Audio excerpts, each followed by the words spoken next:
যমুনায় বসে থেকে সচিবালয়ের চেয়ার দখল করে যদি মনে করে থাকো বাংলাদেশের নিয়ন্ত্রণ তোমাদের হাতে, তাহলে তোমরা ভুল করছো। আমরা বাংলাদেশের জনগণ, শান্তিকামী মানুষ। আমরা 12 তারিখে জানাজার মাঠে যদি ঘোষণা করতাম, এই সরকারকে আমরা চাই না, তোমার ক্যান্টনমেন্ট, তোমার যমুনা তোমার কোনোদিন বাঁচাইতে পারত না। আমরা চাইছি বাংলাদেশ স্থিতিশীল থাকুক, বাংলাদেশ শান্তিপূর্ণ থাকুক। মনে করছে এটা আমাদের দুর্বলতা।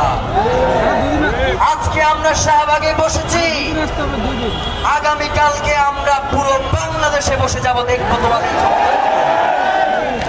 প্রিয় ভাইয়েরা, বাংলাদেশের স্বাধীনতা সার্বভৌমত্ব রক্ষার এই লড়াইয়ে ওসমান হাদি নিজের জীবন বিলিয়ে দিয়েছেন। ইনসাফের এই লড়াইয়ের জন্য তিনি আজ আমাদের মাঝে নাই। ভাইয়েরা, আমরাও যদি কেউ শাহাদাত আল্লাহ আমাদের লিখে রাখেন, আমরা যদি এখান থেকে চলেও যাই আল্লাহর কাছে, আপনারা দয়া করে ইনসাফের এই লড়াই থামাবেন না। প্রিয় বন্ধুগণ, অত্যন্ত কষ্টের কথা, এই অফিসে আমাদের মা বোনেরা কেন ওয়াশরুম ইউজ করে সেইটাও সরকার ইচ্ছুক না দিতে। সরকার শুধুমাত্র একটা ওয়াশরুম ব্যবহার করবে, তার জন্য তারা সহযোগিতা করতে চায় না। তাইলে এই রাষ্ট্র আপনার জন্য কি কি করবে সেটা আপনারা জনগণ ভেবে নেন। দফায় দফায় মিটিং করা লাগে শুধু এই ওয়াশরুম ব্যবহার করবে আমার মা বোনেরা, এই জন্য বলেন।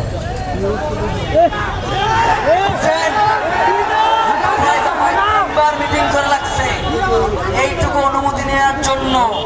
আরে বেটা, এইখানে যদি বলি এই থাকবে না, কাদেরকে ভয় দেখাও? ওসমান হাদিকে তোমরা কোনদিন ভয় দেখাইতে পারছো?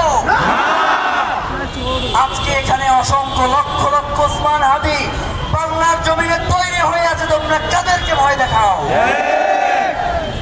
ভাইয়েরা, আজকে এখানে আমরা শান্তিপূর্ণ অবস্থান করব। এই মাইকে আমি না বলা পর্যন্ত অনেকেই তো বক্তব্য দিতে আসবে না, তাদেরকে তো আমার বক্তব্য দেওয়ার সুযোগও বইরে দেওয়া লাগবে। দয়া করে আমার বাইরে কারো বক্তব্যকে আপনারা ইনকিলাব মঞ্চের বক্তব্য মনে করবেন না। ইনকিলাব মঞ্চের কোনো অফিসিয়াল বক্তব্য আমি ছাড়া এখানে কেউ দিবে না। আমি যদি বলি, এখন আপনারা কি বাধ্য করতেছি, ব্যাপারটা এমন না। অনেকেই এসে চেষ্টা করবে এই যে জনতা এখানে বসে গেছে তাদেরকে কিভাবে উঠিয়ে দেওয়া যায়, এর মধ্যে কিভাবে বিশৃঙ্খলা তৈরি করা যায়, আমরা তো জানি না। এই জন্য আপনাদেরকে অনুরোধ করি, আপনাদেরকে প্রস্তুত থাকতে বলি যে যতক্ষণ পর্যন্ত এখান থেকে আমি না বলবো আপনারা কেউ উঠবেন না। উঠবেন? ওই দিকে যদি দেখেন 5 জন মিলে মারামারি শুরু করে দিছে, আপনারা কি সবাই দৌড় দিবেন? আমাদের এই শান্তিপূর্ণ আন্দোলনে বিশৃঙ্খলা তৈরি করবার জন্য অসংখ্য লোক আমাদের মধ্যে ঢুকে গেছে, এটা আপনারা জানেন। সুতরাং কাউকে আমরা বিশৃঙ্খলা তৈরি করবার সুযোগ দেব না। আপনার পাশের ভাইও যদি আপনাকে বলে যে ভাই এই জায়গায় যে আন্দোলন হইতেছে, এই আন্দোলন দিয়ে কাজ হবে না, তাইলে প্রয়োজনে অন্য জায়গায় গিয়ে আন্দোলন করেন, অন্তত এই জায়গায় এই দুঃসাহস করবেন না। প্রিয় ভাইয়েরা, অনেকক্ষণ কথা বলেছি।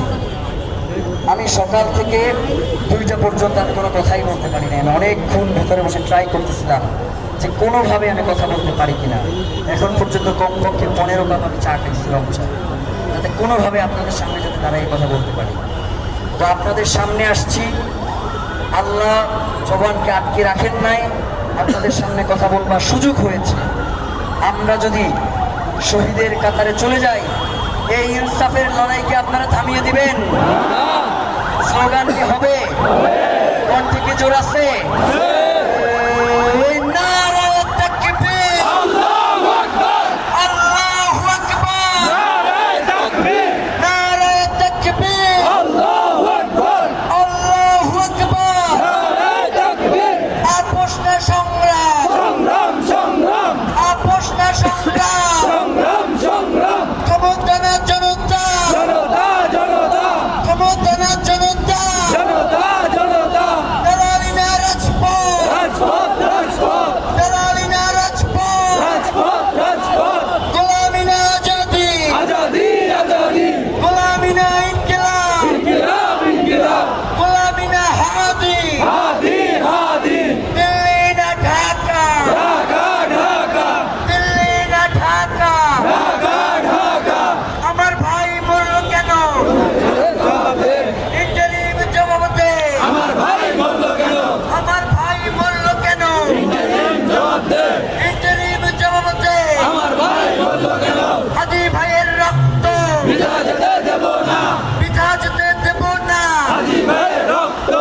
আমার ভাইয়ের রক্ত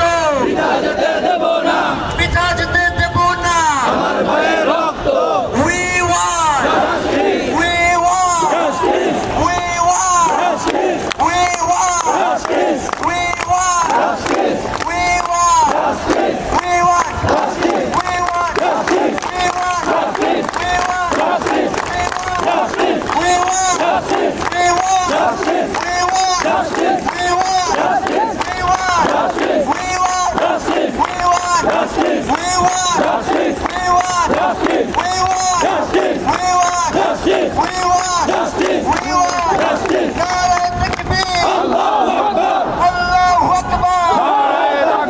আজাদির সব থেকে বড় স্লোগান হচ্ছে নারায়ে তাকবীর।